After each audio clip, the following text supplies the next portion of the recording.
talk about, as Darren talks about, opening up this book and trying to plumb and fathom what's in it. I think in these two readings, it's about 80%, maybe more, of why we come and sit in church. What we're looking for, what we're seeking, what Jesus is trying to tell us. I think the way I interpret this is right in here. What is one of the things Jesus is telling us? Jesus was a very good psychologist 2,000 years ago. We credit people like Carl Jung and Freud, Sigmund Freud, with things like projection and these other things. Jesus was talking about these things 2,000 years ago. There's a difference between fear and worry, by the way. Fear is something that can actually be helpful. Worry generally is not helpful, and it's usually about control. And I think what Jesus is talking about here is two things: control and perspective. Notice that Jesus doesn't shame anyone. He never says, shame on you. He gets mad at people and he tells people, stop, you're a hypocrite, turn around, change your mind. But he never shames people. And notice in this passage, Jesus doesn't shame the disciples for worrying about their clothes. In fact, he says, God knows that you need these things. And so don't worry about them so much, but God does know that you need these things. You got to pay the electric bill or they're going to turn the lights off. If you don't pay the water bill, they're going to turn the water off. God knows, Jesus knows, God knows that we have to do some of these things. But put some things in perspective. One of the things that I would never say to someone that's in the hospital who is ill, someone that maybe came to me and said, I'm having trouble in my marriage, I would never say, you know what, you need to quit worrying less and put things in perspective. Because that wouldn't be a very empathetic or kind thing to say. And so please don't misunderstand me. I'm not saying that. But I want to kind of dig down this rabbit hole a little bit. Okay?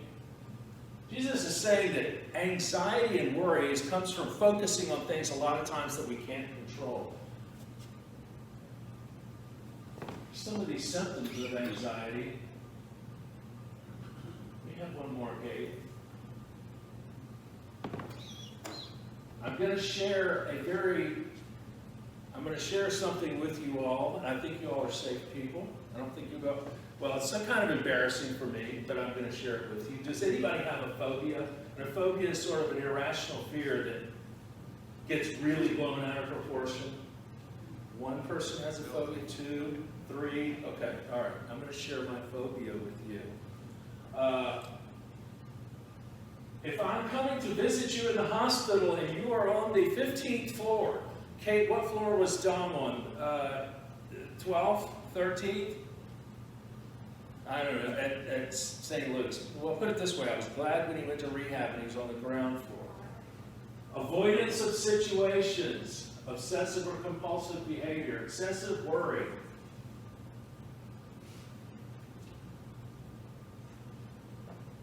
Let me have one more. This is what my problem is. Well, yeah, that's one of my problems too. We're trying to be in control all the time. Here it is. Okay? I don't know if any of you don't like elevators. Carol, you don't like elevators?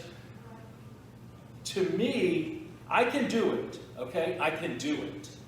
I went and visited Dom 3 times. I talk about spiritual practices a lot. For a spiritual practice for me in elevators, I start worrying the night before. I go into an elevator. I would not do well because there's no handrails. I pull up on my cell phone a psalm or something like that. I push the button and I go in and I hold on and I focus on the psalm as the door closes. I push the button. And I just hope that this particular elevator isn't going to be one of those ones that when you hit each floor it goes beep! Yeah. I don't know about you, but I don't know why we do this, why people who design elevators. You ever have one of those things where you're riding in the elevator and you punch the 8th floor. You get up to the 8th floor and the elevator kind of does one of these.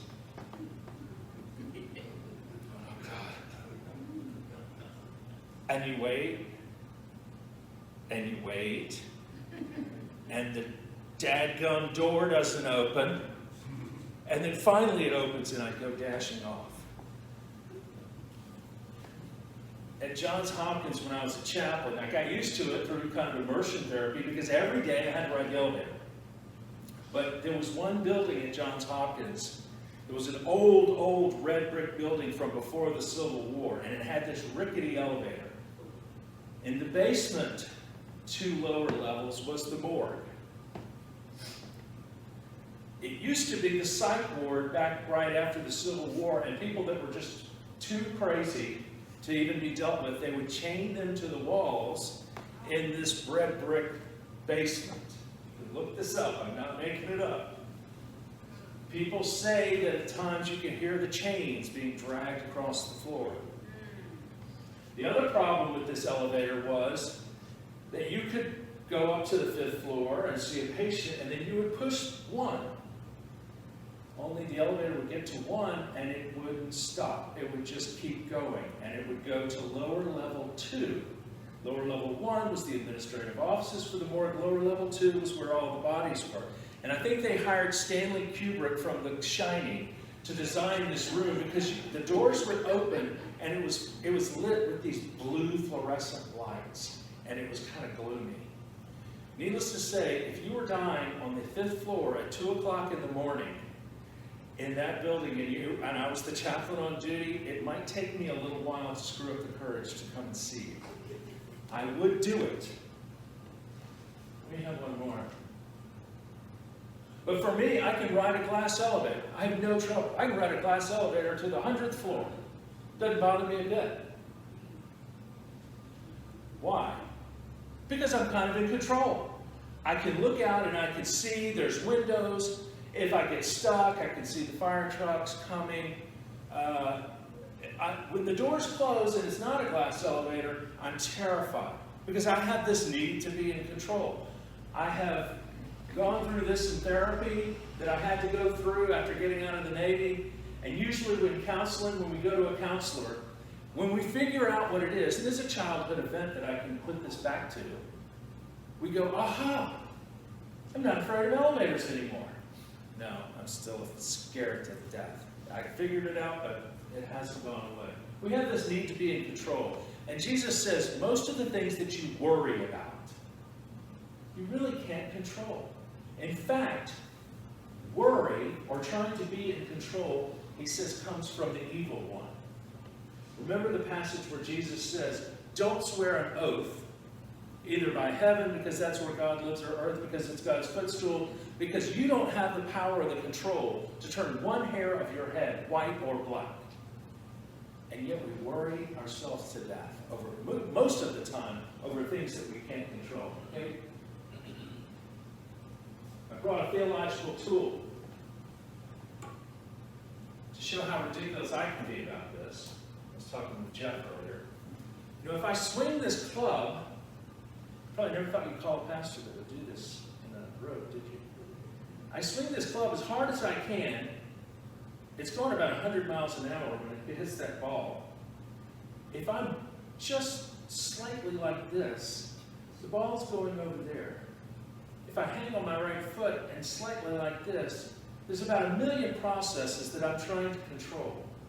And the harder I try to control and guide the ball specifically where I want, the tighter I get and the more chance that it's going to go right or it's going to go left. But if I sort of let God be in control or let the processes of my body be in control, I have a much better chance of swinging the club, okay? When it does go right or left, you know, I can be the angry old man, or, well, yeah.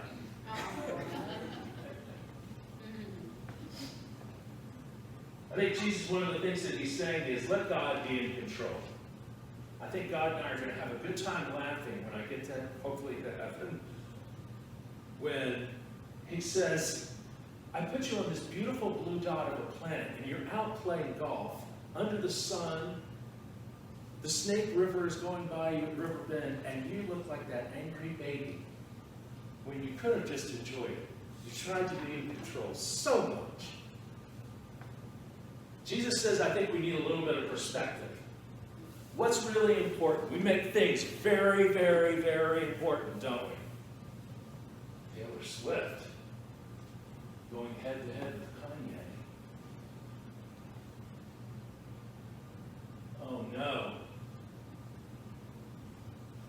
any satellite weapon. This is from 3 days ago. That's important. I have another one. What will we do if Trump chains himself to the Resolute desk? And I'm not saying these things are unimportant. It's important for human flourishing, for love, that we do what we can to fight for justice and keep people from being oppressed, that we love our neighbor. Those things are important, but I think Jesus is giving us a little different message. Who has the biggest mansion?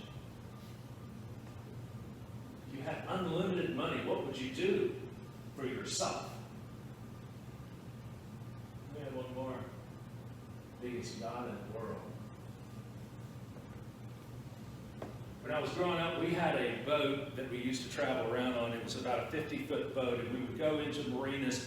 I don't know, I guess I was a kid, I was fascinated with this, or how big is our boat compared to that boat, or whatever. Say, how big is that one? My dad finally said, Charlie, I don't care what happens. No matter what marina you pull into, someone is always going to have a bigger boat. So let it go.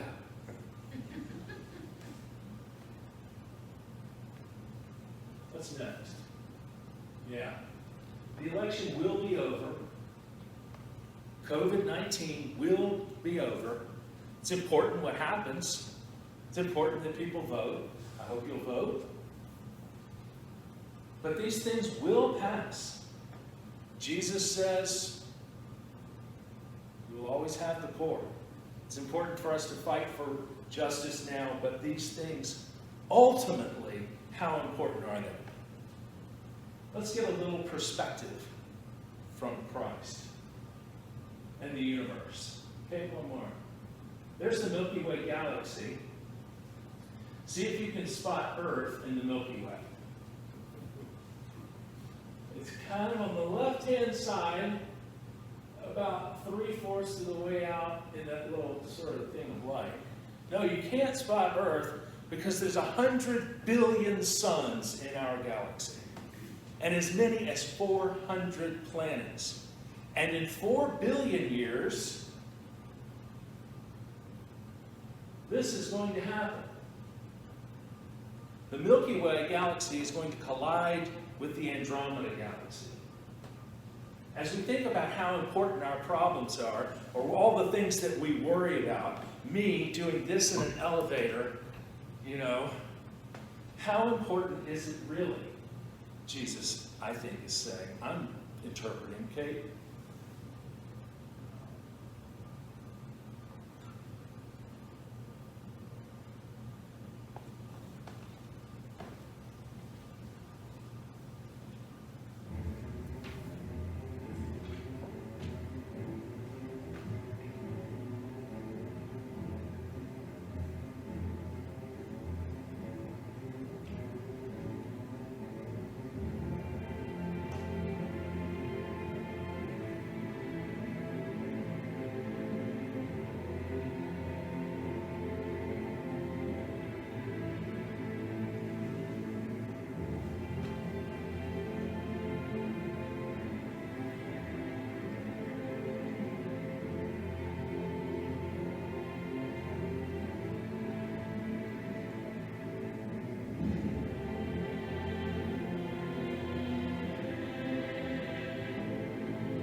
as Christians that God came down to earth, this tiny dot. We have one more, okay? To teach us because God loves us. That in the immensity of the universe, which we cannot even fathom, that God chose to come to this tiny blue dot to love each one of us. And that love, more powerful than gravity or asteroids or the deepness of space, is the most powerful force in the universe. We have one more, Gabe.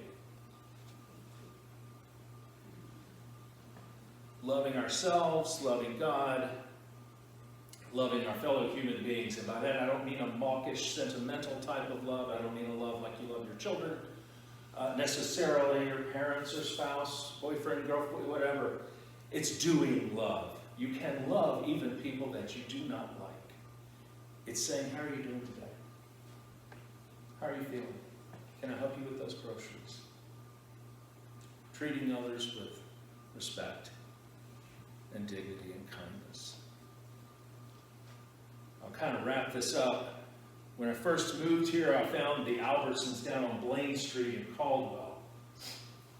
And I was walking through, and I'm a weird sort of guy because I think about things like the universe as I'm looking at pickles. And I was looking at pickles in the Albertsons, and I didn't realize that Jennifer Edmonds was about halfway down the aisle. And I was looking at all the different kinds of pickles. And there's sweet pickles and bread pickles, and then there's dill pickles, and there's chips, and there's hamburger chips, and then there's the whole dill. You know, there's 50 types of pickles. And I'm thinking about how funny it is that in the grand scheme of our planet, which is a speck of dust in a universe that is so big, that we don't get me wrong, capitalism is great. It's lifted 99% of the people out of slavery. But we have this fierce competition as though it is the most important thing on the planet. Who sells the most pickles? And I was just giggling about it. And then Jennifer walked up as I'm looking at pickles and laughing. As you go out today, try to do this. Stop for a moment. And maybe think how funny life is. How silly life can be. Or how wonderful God has created a planet. Look at you, maybe stop and just look at a leaf and think how amazing it is. That we're spinning along in a universe at 17,500 miles an hour and 150, whatever. And we're absolutely in no control whatsoever.